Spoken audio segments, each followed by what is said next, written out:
कैसे हो मेरी लॉयल फैमिली। आज मैं आपके सामने एक ऐसी कहानी लेकर आया हूं जो आपकी रूह को हिलाकर रख देगी। यह कहानी है उस पिशाचिनी की आत्मा की जो वर्षों से एक सुनसान गांव के एक पुराने टूटे फूटे हवेली में बसती है। कहते हैं कि उस हवेली में रात होते ही अजीब आवाजें आती हैं, जैसे कोई दर्दनाक चीखें, किसी का कराहना और कभी कभी हवा के साथ कुछ बातें भी गूंजती हैं।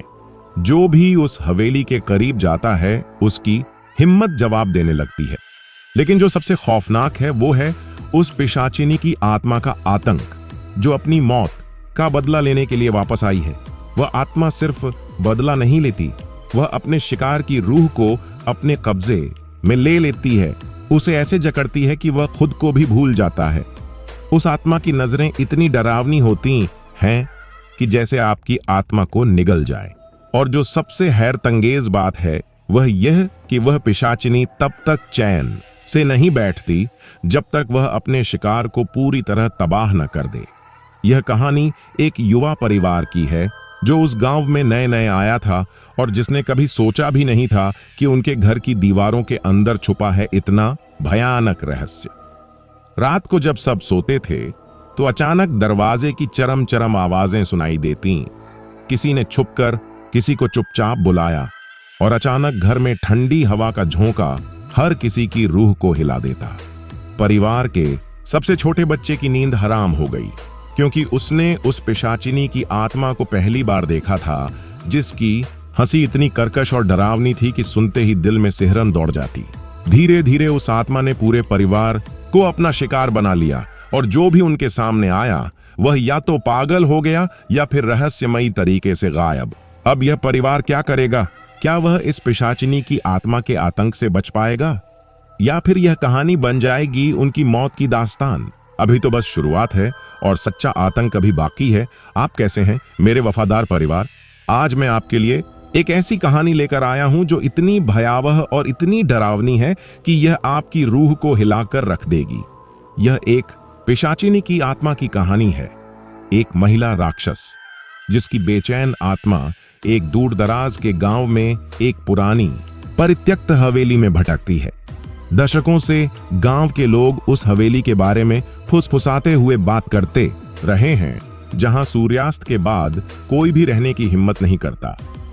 रात भर अजीबोगरीब चीखें गूंजती हैं, हड्डियां कंपा देने वाली चीखें जो अनकही पीड़ा और क्रोध को समेटे हुए लगती हैं।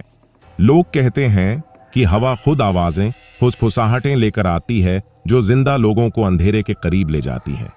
जो कोई भी हवेली के पास कदम रखने की हिम्मत करता है उसे डर की बर्फीली पकड़ अपने दिल को जकड़ लेती है, जैसे कि अदृश्य हाथ उसे रसातल में खींचने की कोशिश कर रहे हों।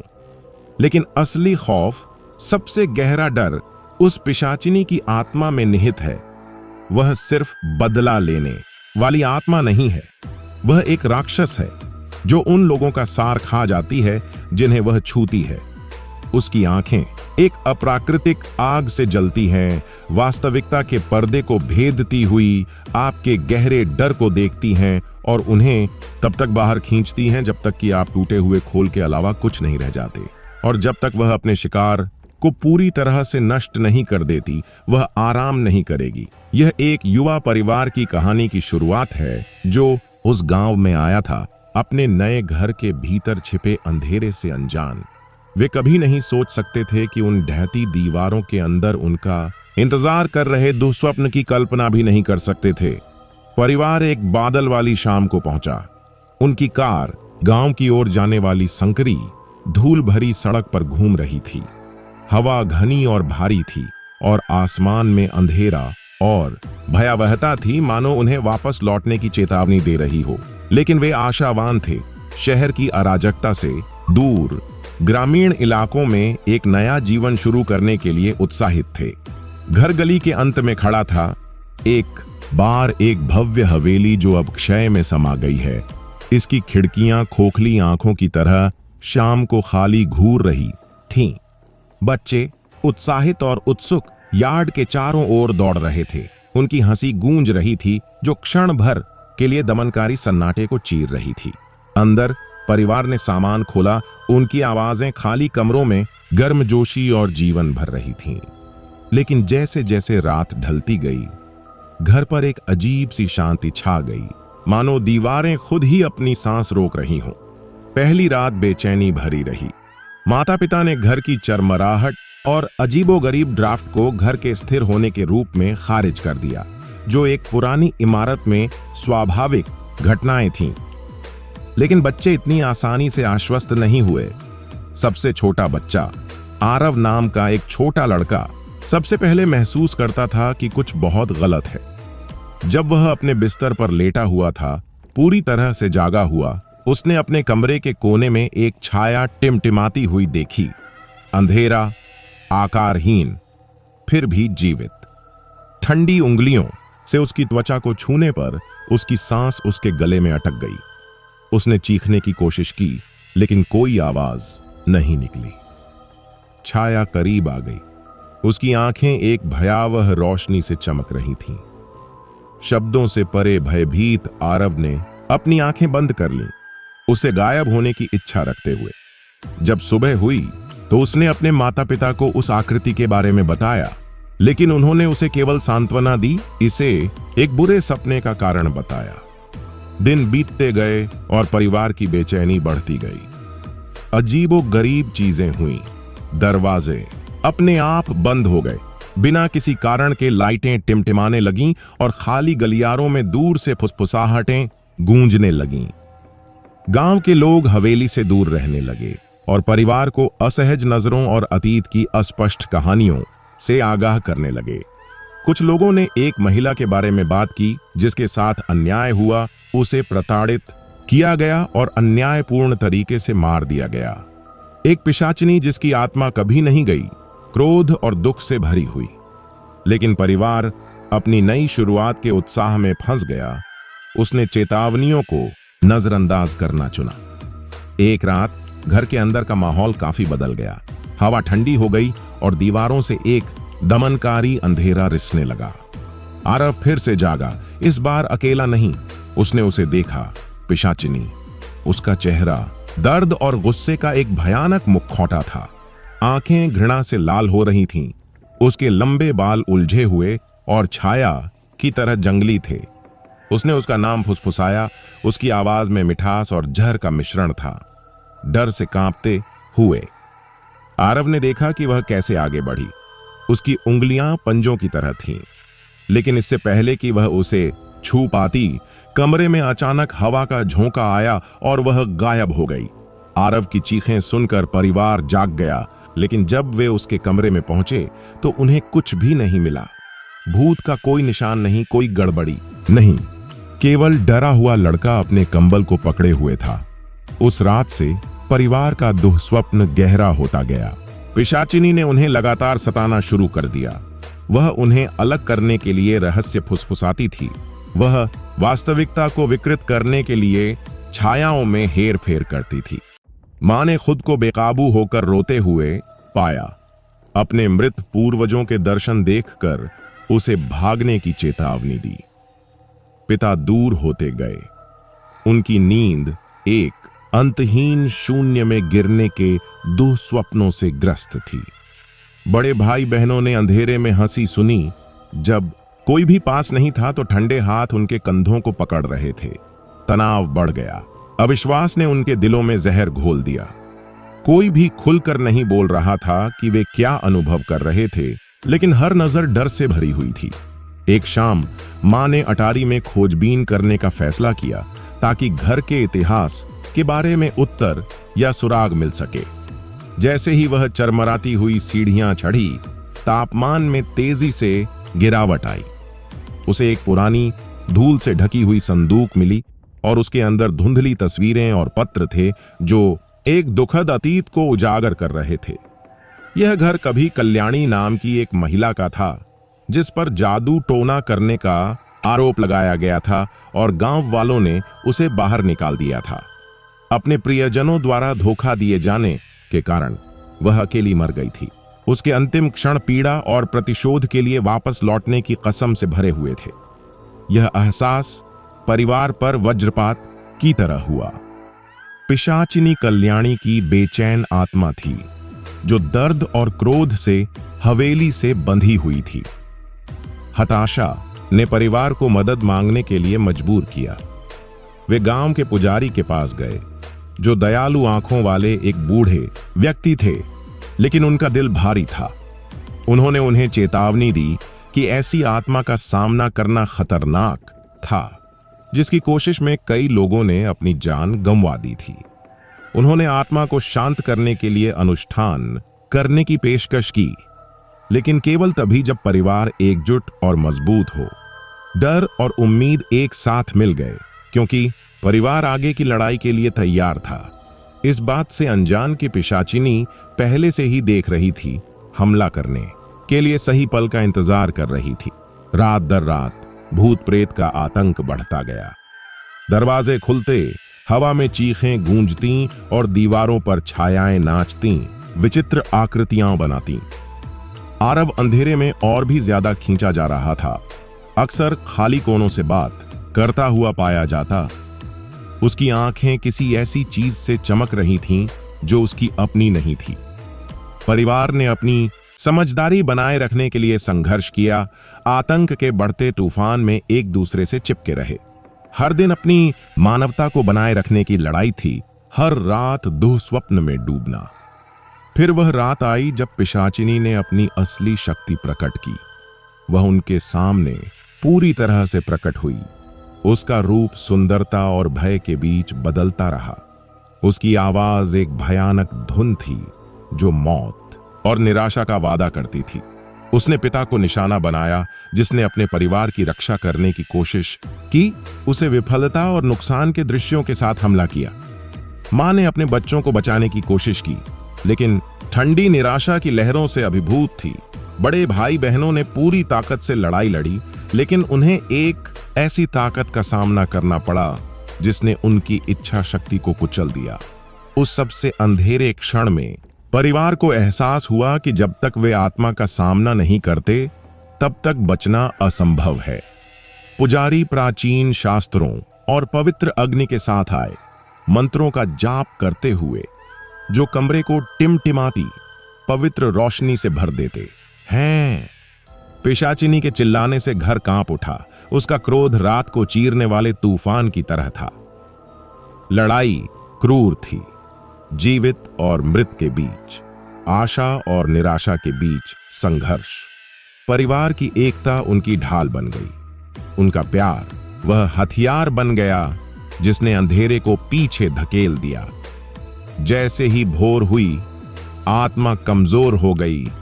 उसका रूप दुख और क्रोध की धुंध में घुल गया। घर में सन्नाटा छा गया। भारी हवा उठ गई, जैसे कि एक बड़ा बोझ उतर गया हो। परिवार हालांकि थका हुआ और टूटा हुआ था, पहले मुठभेड़ से बच गया था, लेकिन अंदर से वे जानते थे कि यह केवल शुरुआत थी। पिशाचिनी की आत्मा आसानी से शांत नहीं हो सकती थी, और जो छायाएं उन्हें सता रही थीं, वे अभी भी उनके अगले कदम की प्रतीक्षा कर रही थीं। कहानी यहीं पर है। मेरा वफादार परिवार दुःस्वप्न और भोर के बीच की नाजुक सीमा पर। आने वाली रातों में कौन सी भयावहताएं इंतजार कर रही हैं? क्या परिवार को शांति मिलेगी या पिशाचिनी का प्रकोप उन सभी को लील जाएगा? नजदीक रहो, क्योंकि अंधेरा अभी खत्म नहीं हुआ है। इसके बाद के दिन किसी की कल्पना से भी बदतर थे। पिशाचिनी की आत्मा अब उनके जीवन के किनारों पर छिपी हुई छाया नहीं रही। वह एक ऐसी अडिग शक्ति बन गई जो क्रूर सटीकता के साथ परिवार की मानसिकता को नष्ट कर रही थी। घर का हर कोना उसकी उपस्थिति से जीवंत लग रहा था। हवा में एक भारी भय व्याप्त था जो उनकी त्वचा से चिपक गया था, जिससे हर सांस उथली और भारी हो रही थी, जैसे वे पानी के नीचे फंस गए हों, हवा के लिए संघर्ष कर रहे हों। इसकी शुरुआत छोटी छोटी चीजों से हुई, ऐसी चीजें जो गायब हो जाती थीं और फिर असंभव जगहों पर फिर से दिखाई देती थीं। ऐसी फुसफुसाहटें जो दीवारों से आती हुई लगती थीं, रात में आवाजें। पहले तो परिवार ने इन घटनाओं को तार्किक रूप से समझाने की कोशिश की। पिता ने इसके लिए भूलने की बीमारी को जिम्मेदार ठहराया। मां ने सोचा कि यह हवा का खेल है, और बच्चों ने इन भयानक आवाजों को अपनी कल्पना मानकर खारिज कर दिया। लेकिन इनकार एक नाजुक ढाल थी जो जल्दी ही टूट गई, क्योंकि प्रेतवाधित चीजें अधिक स्पष्ट, अधिक भयानक होती गईं। सबसे बड़े बेटे रोहित ने ऐसी चीजें नोटिस करना शुरू कर दिया जिससे उसका खून खौलने लगा। वह कमरे में अकेला होता और अचानक उसे अपनी रीढ़ की हड्डी पर बर्फीली उंगलियां महसूस होती। बिना किसी चेतावनी के दरवाजे बंद हो जाते, जिससे उसका बच निकलना मुश्किल हो जाता। परछाइयां मंद रोशनी के विपरीत चलती, विचित्र रूपों में मुड़ती, जो लगभग उस पर व्यंग्य करती प्रतीत होती। एक रात जब वह पढ़ रहा था, उसके चारों ओर एक हल्की सी हंसी गूंजी। एक नरम, दुर्भावनापूर्ण आवाज जो हवा में लहरें मारती हुई प्रतीत होती थी, कहीं से और हर जगह से एक साथ आ रही थी। उसका दिल इतनी जोर से धड़क रहा था कि उसे डर था कि यह उसकी छाती से फट जाएगा। रात के खाने के समय तनाव तूफानी बादल की तरह घना हो गया। बातचीत खामोश हो गई, क्योंकि अदृश्य आंखें उनकी हर हरकत पर नजर रख रही थीं। सबसे छोटी बेटी मीरा ने अपनी प्लेट को इतनी कसकर पकड़ रखा था कि उसकी उंगलियां सफेद हो गई थीं। वह रात में आने वाली महिला के बारे में फुसफुसा रही थी। उसका चेहरा गुस्से से विकृत था। उसकी हंसी इतनी ठंडी थी कि खून जम जाए। पहले तो किसी ने उसकी बात पर विश्वास नहीं किया, लेकिन उसका डर वास्तविक और संक्रामक था। जैसे जैसे रातें बीतती गईं, परिवार टूटने लगा। एक बार गर्म घर ठंडा और दूर होता गया। संदेह ने जहर की तरह जड़ें जमा लीं, उनके दिलों में समा गया। हर गलत नजर अविश्वास से मिलती, हर फुसफुसाती बातचीत को साजिश माना जाता। पिता को अपनी पत्नी की समझदारी पर शक होने लगा। मां को डर था कि उसके बच्चे कुछ भयानक छिपा रहे हैं। छोटी छोटी बातों पर बहस छिड़ जाती, रातों की नींद हराम हो जाती और डर बढ़ता जाता। एक शाम मां ने बेडरूम का दरवाजा खुला पाया, हालांकि उसे यकीन था कि उसने उसे बंद कर दिया है। कमरा बर्फ की तरह ठंडा था। हवा में उसकी सांसें दिखाई दे रही थीं। फिर हंसी आई, एक गहरी, क्रूर आवाज जो दीवारों से होकर गुजरी, उसकी हड्डियों में गूंज रही थी। उसने कोने में एक परछाई टिमटिमाती देखी। एक मुड़ी हुई मुस्कान थोड़ी देर के लिए चमकी और फिर गायब हो गई। उसके चेहरे पर आंसू बहने लगे, क्योंकि उसे एहसास हुआ कि वह बिल्कुल अकेली थी। एक ऐसी उपस्थिति से लड़ रही थी जिसे वह देख नहीं सकती थी, लेकिन हर जगह महसूस कर सकती थी। पिशाचिनी का भूत अब रात तक सीमित नहीं था। दिन में वस्तुएं अपनी जगह बदल लेती थीं। दीवारों पर अजीब खरोंचें दिखाई देती थीं और दर्पण ऐसी परछाइयों को दर्शाते थे जिनका कोई स्रोत नहीं था। परिवार के पालतू जानवर बेचैन हो गए, खाली जगहों पर भौंकने लगे या कुछ कमरों में जाने से मना करने लगे। बच्चों ने खेलना बंद कर दिया, उनकी आंखें खोखली हो गईं, आवाजें दबी हुई थीं। नींद दूर की याद बनकर रह गई थी। बुरे सपने ही उनके लिए एकमात्र सहारा बन गए थे, लेकिन जागने का मतलब था एक जीवित दुःस्वप्न में लौटना। रोहित ने अपने भाई बहनों की रक्षा करने की कोशिश की। रात में अस्थायी हथियारों के साथ पहरा दिया, लेकिन आत्मा उसका मजाक उड़ाती हुई लग रही थी। वह उसके दिमाग से खेल रही थी, घिनौने आरोप फुसफुसा रही थी, उसके सबसे गहरे डर और पछतावे को सामने ला रही थी। कभी कभी वह जाग जाता और अपनी बाहों पर खरोंच पाता जो उसे याद नहीं थी। घर में ही उसके गुस्से की धड़कनें होने लगती थीं, दीवारें बंद हो जाती थीं, परछाइयां गहरी होती जा रही थीं। मां उस समय टूट गई जब उसने पाया कि वह कई दिनों तक घर से बाहर नहीं निकल सकती। जब भी वह कोशिश करती तो एक भारी बोझ उसे रोक लेता। उसे निराशा से घुटन होती।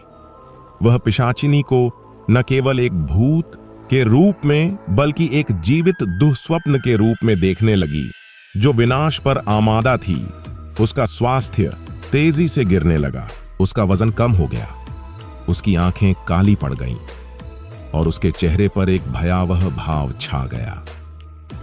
पिता, जो कभी ताकत का स्तंभ थे, दबाव में टूट गए। नींद न आना और डर ने उनके दिमाग को जकड़ लिया। उन्होंने बहुत ज्यादा शराब पीना शुरू कर दिया। अपने पीछे चल रहे खौफ को दबाने के लिए बेताब थे, लेकिन शराब की कोई भी मात्रा उनके सिर में गूंजती चीखों या हर कोने से उन्हें देखने वाली परछाइयों को शांत नहीं कर सकी। उनका एक बार का गर्मजोशी भरा और प्यार भरा व्यवहार ठंडा और दूर हो गया। उन्होंने अपने परिवार पर चिल्लाना शुरू कर दिया। उनके शब्द तीखे और क्रूर थे, जिससे उनके बीच और भी दरार पड़ गई। एक रात जब पूरा परिवार मंद रोशनी वाले लिविंग रूम में इकट्ठा हुआ, तो आत्मा ने आरव के मिलने के बाद पहली बार खुद को पूरी तरह से प्रकट किया। कमरे में असहनीय ठंड थी, हवा में सांसें धुंधली हो रही थीं, लाइटें टिमटिमाती और बुझती रहीं, जिससे वे अंधेरे में डूब गए। फिर छाया से बाहर वह प्रकट हुई। उसका रूप सुंदर और विचित्र के बीच बदलता रहा। उसकी आंखें क्रोध से जल रही थीं और उसकी क्रूर मुस्कान असंभव रूप से चौड़ी हो गई थी। उसकी हंसी से पूरा घर कांप उठा। एक ऐसी आवाज जो इतनी घृणा से भरी थी कि उसने उनकी आत्माओं को छेद दिया। परिवार चीख उठा, एक दूसरे को पकड़ लिया, डर से लकवाग्रस्त हो गया। वह अस्वाभाविक गति से कमरे में घूमी। उसकी उपस्थिति उनके गले में फंदा कसने जैसी थी। एक एक करके उसने हाथ बढ़ाया। उसका स्पर्श बर्फ की तरह जल रहा था और परिवार को लगा कि उनकी ताकत खत्म हो रही है। मां गिर गई, पिता अपने घुटनों पर गिर गए और बच्चे डर से कांपते हुए एक कोने में दुबक गए। जैसे ही वह अचानक प्रकट हुई, पिशाचिनी गायब हो गई और पीछे एक दमनकारी सन्नाटा छोड़ गई जो पहले से भी भारी था। परिवार टूट गया और भयभीत हो गया, यह महसूस करते हुए कि उनकी लड़ाई अभी शुरू ही हुई थी। घर जो कभी उम्मीद का घर था, डर की जेल बन गया था। जीवित और मृत लोगों के बीच युद्ध का मैदान। दिन हफ्तों में बदल गए और परिवार की हताशा बढ़ती गई। उन्होंने सब कुछ करने की कोशिश की, प्रार्थना, अनुष्ठान, सुरक्षात्मक मंत्र, लेकिन कुछ भी आत्मा के अथक हमले को रोक नहीं सका। घर चीखों, फुसफुसाहटों और हंसी से गूंज उठा, जिसने उनकी हड्डियों को ठंडा कर दिया। प्रत्येक सदस्य को अदृश्य जंजीरों को कसता हुआ महसूस हुआ, जो उन्हें अंधेरे में खींचने की धमकी दे रही थी। परिवार के रिश्ते खराब हो गए। प्यार और विश्वास ने संदेह और गुस्से का रास्ता दिया। वे लगातार डर में रहते थे, एक दूसरे की संगति में भी सांत्वना पाने में असमर्थ थे। उन्हें नींद नहीं आती थी, सपने डर से झरीले हो जाते थे और जागने का जीवन विवेक को बनाए रखने के लिए संघर्ष बन जाता था। रात के सबसे गहरे घंटों में जब बाहर की दुनिया खामोश होती, पिशाचिनी की आवाज उनके दिमाग में घुस जाती, निराशा और प्रतिशोध का एक मोहक गीत। उसने बर्बादी, मौत और अनंत पीड़ा का वादा किया। परिवार के दिल इस हताश उम्मीद से तड़प रहे थे कि किसी तरह वे इस दुःस्वप्न से बच सकते हैं। लेकिन जैसे जैसे अंधेरा गहराता गया, उन्हें एक बात पक्की तौर पर पता चल गई, पिशाचिनी का आतंक अब भी खत्म नहीं हुआ था। वह धैर्यवान, चालाक और निर्दयी थी, और जब तक उन्हें वापस लड़ने का कोई रास्ता नहीं मिल जाता, तब तक उसकी पकड़ उन सभी को कुचल देगी। निराशा का बोझ जो परिवार पर हावी हो गया था, दम घोंट रहा था, किसी अदृश्य हाथ की तरह उनके दिलों पर दबाव डाल रहा था। दिन बेचैन रातों में बदल रहे थे। हर पल असहनीय तनाव से भरा हुआ था, जो उनकी मानसिकता को कुतर रहा था। फिर भी अराजकता के बीच आशा की एक हल्की चिंगारी टिमटिमाने लगी। साहस की एक चिंगारी जो यह समझने की बेताब जरूरत से पैदा हुई कि वे वास्तव में किसका सामना कर रहे थे। यह आरव था, सबसे छोटा, जिसकी मासूम जिज्ञासा और खंडित यादों ने सबसे पहले उन रहस्यों का द्वार खोला जो लंबे समय से छाया में दफन थे। एक दोपहर जब दमनकारी सन्नाटा लगभग मूर्त लग रहा था, आरव घर से बाहर भटकता हुआ गांव के पुराने मंदिर की ओर चला गया। भूरे बादलों के एक कंबल के पीछे सूरज कमजोर था, जो प्राचीन पत्थरों और पुरानी मूर्तियों पर एक उदास रोशनी डाल रहा था। गांव में सन्नाटा था, सिवाय दूर से कौवों के रोने की आवाज के जो ऊपर मंडरा रहे थे। मंदिर के पुजारी, एक कमजोर बूढ़े व्यक्ति जिनकी आंखें इस दुनिया के पर्दे से परे देख सकती थीं, ने प्रवेश द्वार पर खड़े लड़के को देखा, जो कांप रहा था। मानो ठंडी हवा से छू गया हो, जिसे केवल वही महसूस कर सकता था। उसने आरव को अंदर बुलाया। उसकी आवाज नरम थी लेकिन तत्परता से भरी हुई थी। मंद मंदिर के अंदर बूढ़े व्यक्ति ने बोलना शुरू किया, एक लंबे समय से भूली हुई कहानी के अंशों को प्रकट करते हुए, जिसने लड़के को हड्डियों तक ठंडा कर दिया। उनके घर में रहने वाली पिशाचिनी केवल एक खोई हुई आत्मा नहीं थी जो दर्द में भटक रही थी। वह कल्याणी थी, एक लंबे समय से चली आ रही महिला जिसका जीवन विश्वासघात, क्रूरता और अकल्पनीय पीड़ा से चिह्नित था। कल्याणी बहुत सुंदर और दयालु महिला थी जिसे उन लोगों ने प्यार किया था जिन्होंने वास्तव में उसे देखा था। लेकिन उसके भाग्य को भय और अज्ञानता ने क्रूरता से विकृत कर दिया था। ईर्ष्यालु प्रतिद्वंद्वियों और प्रतिशोधी ग्रामीणों द्वारा जादू टोना करने का झूठा आरोप लगाकर उसे तिरस्कृत किया गया, प्रताड़ित किया गया और बाहर निकाल दिया गया। जिन लोगों पर उसने भरोसा किया था उन्होंने ही उसके साथ क्रूर घृणा की। जैसे जैसे बूढ़े पुजारी ने कहानी सुनाई, मंदिर में छायाएं लंबी होती गईं, मानो दीवारों ने कल्याणी के दुखद भाग्य के दर्द को सोख लिया हो।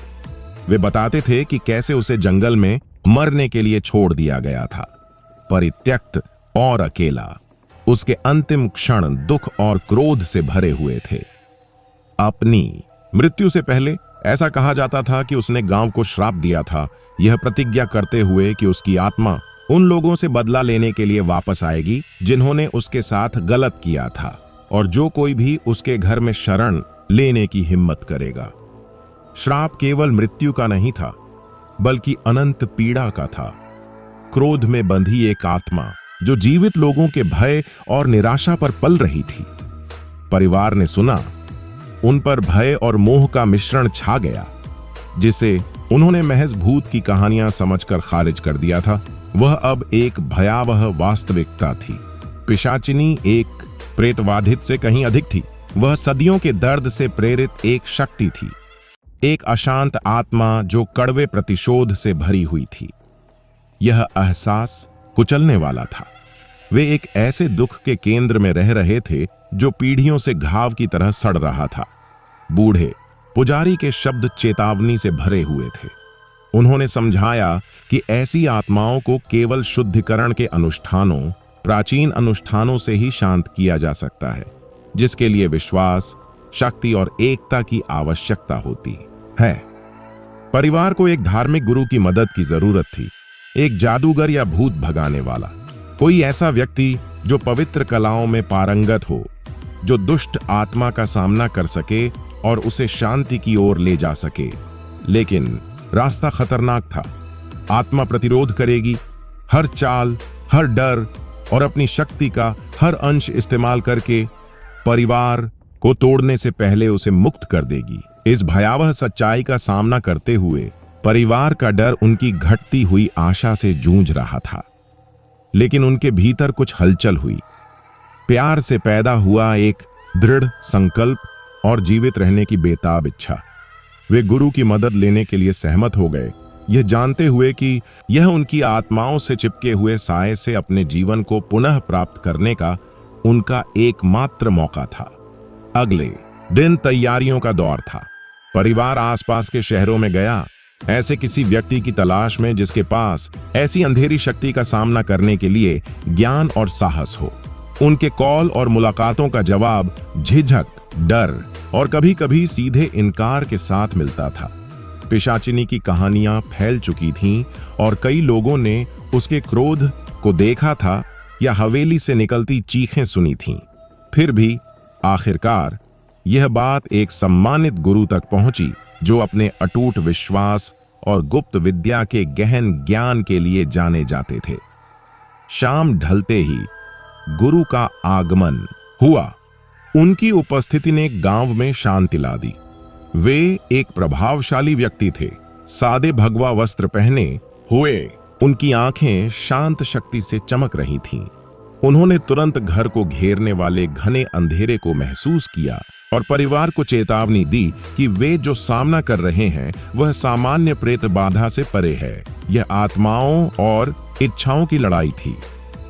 गुरु ने जोर देकर कहा कि उनकी एकता और साहस ही उनके सबसे बड़े हथियार होंगे और कोई भी अनुष्ठान, कोई भी मंत्र सफल नहीं होगा जब तक कि उनके दिल एक साथ मजबूत ना हो। अगले कई दिनों में गुरु ने भूत भगाने की तैयारी शुरू कर दी। उन्होंने पवित्र जड़ी बूटियों से घर को साफ किया और हर कोने में पवित्र जल छिड़का। उनके मंत्र शांत हॉल में गूंज रहे थे। परिवार घबराया हुआ और थका हुआ था, एक दूसरे का सहारा लेने के लिए एक दूसरे से चिपके हुए थे। गुरु ने आत्मा का सामना घृणा से नहीं बल्कि करुणा से करने के महत्व के बारे में बात की। उन्हें कल्याणी को केवल एक राक्षस के रूप में नहीं बल्कि मुक्ति की तलाश कर रही एक प्रताड़ित आत्मा के रूप में देखने का आग्रह किया। लेकिन पिशाचिनी निष्क्रिय होने से कोसों दूर थी। वह इतनी क्रोध से भड़की कि पूरा परिवार अंदर तक हिल गया। रात में घर युद्ध का मैदान बन गया। सांपों की तरह परछाइयां लिपटी हुई थीं, चीखें नाजुक सन्नाटे को तोड़ रही थीं और अदृश्य ताकतें दरवाजे पटक रही थीं और शीशे तोड़ रही थीं। परिवार को लगा कि उनके संकल्प की परीक्षा हो रही है। उनके डर निर्दयी लहरों में उजागर हो रहे थे। आत्मा ने उन्हें विभाजित करने के लिए रहस्य फुसफुसाए, उनकी गहरी असुरक्षाओं को उजागर किया, अविश्वास और निराशा की आग को हवा दी। पिता एक रात लगभग टूट गए। गुरु का सामना करते समय उनके हाथ कांप रहे थे। उनके अवसरों के बारे में संदेह फुसफुसा रहे थे। मां अंधेरे में रो रही थी, अपने मन और शरीर पर लगातार हमले से अभिभूत थी। बच्चे एक साथ इकट्ठे हुए। उनकी आंखें भय से चौड़ी हो गईं, लेकिन एक दूसरे की रक्षा करने का संकल्प भी बढ़ रहा था। इस सबके दौरान गुरु की शांत उपस्थिति एक लंगर की तरह थी। उनकी स्थिर आवाज तूफान में एक जीवन रेखा थी।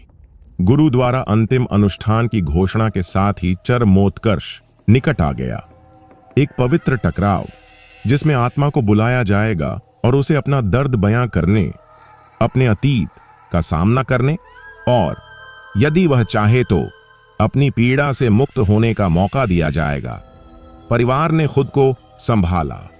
दिल की धड़कनें तेज हो गईं। घर में एक अजीब सी खामोशी छा गई। हवा में प्रत्याशा की भावना भर गई। जब पिशाचिनी प्रकट हुई तो वह पहले जैसी नहीं थी। अब वह केवल एक प्रतिशोधी भूत नहीं थी, वह लगभग एक इंसान लग रही थी। दुनियाओं के बीच फंसी एक महिला, उसका चेहरा दुख और क्रोध का मुखौटा था। वह बोल रही थी, उसकी आवाज सदियों की पीड़ा से कांप रही थी। परिवार ने उसकी कहानी सुनी, विश्वासघात के बारे में, उन लोगों द्वारा क्रूरता के बारे में जिन पर वह कभी भरोसा करती थी और असहनीय अकेलेपन के बारे में जिसने उससे मृत्यु के बाद खा लिया। उसके शब्दों से प्रभावित होकर परिवार को अपने डर के बीच करुणा का एक स्रोत मिला। उन्होंने उससे बात की, क्रोध या घृणा के साथ नहीं बल्कि सहानुभूति के साथ, और उसकी कहानी को याद रखने, सच बताकर दर्द के चक्र को तोड़ने का वादा किया। गुरु ने मुक्ति की प्रार्थना की। हवा पवित्र प्रकाश से जगमगा उठी। धीरे धीरे पिशाचिनी का रूप फीका पड़ने लगा। उसकी आंखों में क्रोध गहरा दुख बनकर नरम पड़ने लगा। शांति के लिए अंतिम फुसफुसाहट के साथ वह रात में गायब हो गई। अपने पीछे एक ऐसा सन्नाटा छोड़ गई जो घर को ही ठीक कर रहा था। थका हुआ लेकिन एकजुट परिवार एक साथ खड़ा था। इस कठिन परीक्षा से उनका बंधन मजबूत हुआ। उन्होंने अंधेरे का सामना किया था, भूत प्रेत के पीछे के दुखद इतिहास को उजागर किया था और ऐसा करने से अतीत के घावों को भरना शुरू कर दिया था। हालांकि निशान बने रहे, लेकिन अब उनके दिलों में उम्मीद की किरण जगी थी। एक नाजुक रोशनी उन्हें छाया के माध्यम से मार्गदर्शन कर रही थी। फिर भी गांव के भीतर कुछ लोग फुसफुसाते थे कि पिशाचिनी की आत्मा हालांकि अभी शांत है, एक दिन वापस आ सकती है, क्योंकि विश्वासघात और दुख का दर्द कभी खत्म नहीं होता। लेकिन इस परिवार के लिए लड़ाई साहस, प्यार और जीवित रहने की अटूट इच्छा के माध्यम से जीती गई थी। पुराने घर की हवा में एक अप्राकृतिक शांति थी जो किसी अदृश्य भार की तरह छाती पर दबाव डाल रही थी। अंतिम टकराव उनके सामने था, एक ऐसा क्षण जब जीवित और मृत के बीच की सीमाएं टूट जाएंगी और भाग्य का फैसला होगा। गुरु कमरे के बीच में खड़े थे। प्राचीन प्रतीक टिमटिमाती मोमबत्ती की रोशनी में फर्श पर उकेरे गए थे। उनकी आवाज शांत लेकिन दृढ़ थी, क्योंकि उन्होंने पवित्र मंत्रों को शुरू किया था जो आखिरी बार पिशाचिनी की आत्मा को बुलाएंगे। उनके चारों ओर परिवार एकजुट होकर खड़ा था। उनके चेहरे पीले लेकिन दृढ़ थे, यह जानते हुए कि यह लड़ाई उनके अस्तित्व का फैसला करेगी। जैसे जैसे आह्वान गहरा होता गया, तापमान तेजी से गिरता गया। छायाएं अस्वाभाविक रूप से लंबी होती गईं, दीवारों के साथ रेंगती हुई मानो जीवित हों। अंधेरे से पिशाचिनी निकली, जो पहले से कहीं अधिक भयानक थी। एक ऐंठनदार कालापन जो दुष्ट ऊर्जा से धड़क रहा था। उसकी आंखें पिघले हुए कोयले की तरह जल रही थीं। उसकी हंसी एक धीमी कर्कश ध्वनि थी जो पूरे घर में गूंज रही थी, उनके शरीर की हर हड्डी को हिला रही थी। यह वह महिला नहीं थी जो कभी कल्याणी थी, बल्कि सदियों की नफरत और क्रोध से भरी एक राक्षसी शक्ति थी। गुरु की आवाज ऊंची हुई, शक्ति और सुरक्षा के प्राचीन शब्दों को बुनते हुए प्रकाश का एक चक्र बना जो जीवित को इकाई की अंधेरी आभा से अलग करता था। पिशाचिनी क्रोध में चिल्लाई, उसका रूप मुड़ गया और हिल गया। ठंड की लहरें भेज रही थीं जो मज्जा तक चुभ रही थीं। उसने भूतिया अंगों से हमला किया, बाधा को तोड़ने की कोशिश की। उसका क्रोध हवा के हिंसक झोंकों और छाया के फटने के रूप में प्रकट हुआ, जो परिवार को निगलने की धमकी दे रहा था। परिवार के प्रत्येक सदस्य ने आत्मा के क्रोध को सीधे महसूस किया। हवा सड़न और जलन की गंध से भरी हुई थी।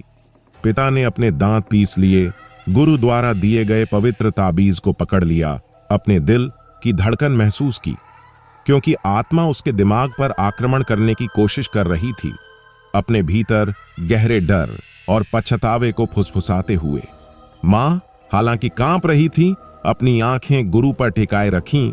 उनकी शांत उपस्थिति से शक्ति प्राप्त कर रही थी। बच्चे एक दूसरे से लिपटे हुए थे, उनके हाथ एक दूसरे से जुड़े हुए थे। वे फुसफुसाते हुए प्रार्थना कर रहे थे, जिन्हें वे मुश्किल से समझ पा रहे थे, लेकिन उम्मीद कर रहे थे कि वे उन्हें बचा लेंगे। यह लड़ाई जितनी शारीरिक थी, उतनी ही मानसिक भी थी। पिशाचिनी ने उन्हें अलग करना चाहा, उनके डर को एक दूसरे के खिलाफ हथियार में बदल दिया। विश्वासघात, हानि और निराशा के दृश्य उनकी आंखों के सामने क्रूर मृग तृष्णा की तरह टिमटिमा रहे थे, जो उनकी एकता को तोड़ने की धमकी दे रहे थे। लेकिन गुरु के मंत्रों ने उनके दिमाग के चारों ओर एक ढाल बना दी, जिससे आत्मा की आक्रामक फुसफुसाहट बंद हो गई। उन्होंने उनसे प्रेम पर ध्यान केंद्रित करने का आग्रह किया। वह एक शक्ति जिसे वह नष्ट नहीं कर सकती थी। लड़ाई के दौरान घंटों एक कालातीत शून्य में बीतते प्रतीत हुए। घर हिल गया, दीवारें अलौकिक युद्ध के तनाव में कराह उठीं। मोमबत्तियां टिमटिमाने लगीं और बुझ गईं। अदृश्य प्रहारों के बल से खिड़कियां टूट गईं। फिर भी परिवार डर, उम्मीद और जीवित रहने की दृढ़ इच्छा शक्ति से बंधा हुआ था। गुरु की आवाज कभी नहीं डगमगाई, भले ही थकावट उन पर पहाड़ की तरह भारी पड़ रही थी। एक महत्वपूर्ण क्षण में गुरु आगे बढ़े, अपने हाथों को आकाश की ओर उठाया और आत्मा के नश्वर क्षेत्र से संबंध को तोड़ने की रस्म शुरू की। उन्होंने प्रकाश और दया की प्राचीन शक्तियों को बुलाया, उनसे पिशाचिनी को उसकी पीड़ा से मुक्त करने की विनती की। आत्मा चीख उठी, एक ऐसी पीड़ादायक आवाज जिसने आत्मा को छेद दिया। उसका रूप तूफान में फंसे धुएं की तरह बिखर गया। फिर भी जब वह फीकी पड़ने लगी तो परिवार को एक भयानक एहसास हुआ। यह अंत नहीं था। अचानक भयावह मोड़ के साथ पिशाचिनी का सार अलग हो गया। उसका एक हिस्सा प्रकाश में आ गया। उसकी पीड़ा भरी चीखें शांति में बदल गईं, लेकिन एक अंधेरा टुकड़ा रह गया। जो घर से और अधिक परेशान करने वाली बात परिवार के एक सदस्य से जिद्दी रूप से चिपका हुआ था। सबसे छोटी बेटी मीरा, जिसकी पीली आंखों ने किसी भी बच्चे से अधिक आतंक देखा था, चुपचाप चिह्नित थी। गुरु का चेहरा चिंता से काला पड़ गया, क्योंकि उसने उसके भीतर छाया को महसूस किया। एक मौन चेतावनी की लड़ाई अभी भी पूरी तरह से खत्म नहीं हुई है। आगे के दिनों में परिवार ने अपने बिखर चुके जीवन को फिर से बनाने के लिए संघर्ष किया। दमनकारी अंधेरा छंट गया था और घर में अब चीखें या पागलपन की हंसी नहीं गूंजती थी। फिर भी हवा में एक हल्की ठंडक बनी रही, जो कि जो कुछ हुआ था उसकी एक शांत याद दिलाती थी। मीरा, जो कभी उज्जवल और जीवंत थी, अब पीछे हट गई। उसकी आंखों में एक शांत भय छाया हुआ था, जिसे कोई भी समझा नहीं सकता था। कभी कभी रात के अंधेरे में वह ऐसी आवाज में बोलती थी जो उसकी अपनी नहीं थी। समय के साथ खोई हुई भाषा में शब्द फुसफुसाती थी, जो सुनने वाले की रीढ़ में सिहरन पैदा कर देती थी। परिवार जानता था कि हालांकि तात्कालिक आतंक बीत चुका था, लेकिन पिशाचिनी की विरासत अभी भी कायम है। उनके बंधन की परीक्षा हुई और वह मजबूत हुआ, लेकिन वे एक मौन बोझ भी ढो रहे थे। यह ज्ञान कि अंधकार कभी पूरी तरह से पराजित नहीं होता, केवल दूर रहता है। गुरु ने उन्हें सतर्क रहने, मीरा की रक्षा करने और अनुष्ठानों को जीवित रखने की चेतावनी दी, क्योंकि आत्मा की भूख धैर्यवान और शाश्वत थी। शांत क्षणों में जब दुनिया स्थिर और सुरक्षित लगती थी, कभी कभी कमरे के कोने में छाया की झिलमिलाहट देखी जा सकती थी, ठंडी आग से जलती आंखों की एक झलक। तब परिवार ने समझा कि बुराई डर की तरह चक्रीय है। ये पीछे हट सकती है, लेकिन कभी पूरी तरह से गायब नहीं होती। और कभी कभी यह उन लोगों के दिल में छिप जाती है जिन्हें हम प्यार करते हैं, लौटने के पल का इंतजार करते हुए।